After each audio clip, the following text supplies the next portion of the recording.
ముఖ్యమంత్రి శ్రీ ఏ రేవంత్ రెడ్డి గారు సతీ సమేతంగా ప్రజాభవన్లో జరిగిన ఉప ముఖ్యమంత్రి శ్రీ మల్లు భట్టి విక్రమార్క గారి కుమారుడు సూర్య విక్రమాదిత్య సాక్షుల నిశ్చితార్థ వేడుకకు హాజరై కాబోయే వధూవరులను ఆశీర్వదించారు. డిసెంబర్ 8, 9వ తేదీల్లో ప్రతిష్టాత్మకంగా నిర్వహించనున్న తెలంగాణ రైజింగ్ గ్లోబల్ సమిట్ 2025 ప్రారంభోత్సవ కార్యక్రమానికి ప్రధానమంత్రి శ్రీ నరేంద్ర మోదీ గారితో పాటు కేంద్ర మంత్రులను ఆహ్వానించాలని ముఖ్యమంత్రి శ్రీ ఏ రేవంత్ రెడ్డి గారు సూచించారు. రాజ్యాంగ దినోత్సవం సందర్భంగా కేంద్ర ప్రభుత్వం తెలంగాణ న్యాయశాఖ సంయుక్త ఆధ్వర్యంలో తెలుగు, ఇంగ్లీష్ భాషలో ముద్రించిన భారత రాజ్యాంగం ద్విభాషా గ్రంథాన్ని ముఖ్యమంత్రి శ్రీ ఏ రేవంత్ రెడ్డి గారు విడుదల చేశారు.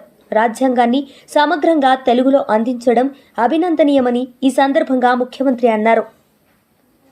ముఖ్యమంత్రి శ్రీ ఏ రేవంత్ రెడ్డి గారిని పలువురు ప్రొబేషనరీ ఐపీఎస్ అధికారులు మర్యాదపూర్వకంగా కలిశారు.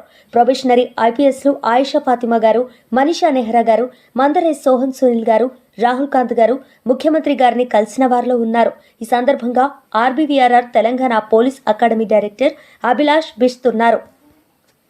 హైదరాబాద్ మాధవపూర్లో బోర్డు తిప్పేసిన ఐటీ కంపెనీ 400 మందిని మోసం చేసిన ఎన్ఎస్ఎన్ ఇన్ఫోటెక్ సంస్థ ఉద్యోగాల పేరుతో ఒక్కొక్కరి నుంచి 3 లక్షల రూపాయల వసూలు. పరారీలో కంపెనీ యజమాని స్వామినాయుడు. పాక్ జైల్లో ఇమ్రాన్ ఖాన్ను చంపేశారని ప్రచారం. ఇమ్రాన్ను హత్య చేశారంటున్న ఆఫ్ఘనిస్తాన్ రక్షణ శాఖ. పాకిస్తాన్లో పీటీఐ నేతల ఆందోళనలు, లాఠీచార్జ్. పరిణామాలపై పాక్ ఆర్మీ చీఫ్ అత్యవసర భేటీ. కేంద్ర కేబినెట్ కీలక నిర్ణయాలు. 19,919 రూపాయల కోట్ల ప్రాజెక్టులను కేబినెట్ ఆమోదం. రేర్ ఎర్త్ మ్యాగ్నెట్ ప్రొడక్షన్కు 7,280 రూపాయల కోట్లు. పూణే మెట్రో విస్తరణకు కేంద్ర కేబినెట్ ఆమోదం. దేవభూమి ద్వారకా కర్నాలస్ రైల్వే డబ్లింగ్కి ఆమోదం. బద్లాపూర్ కర్సత్ రైల్వే లైన్కి ఆమోదం. 2030లో భారత్లో కామన్వెల్త్ గేమ్స్ నిర్వహణ.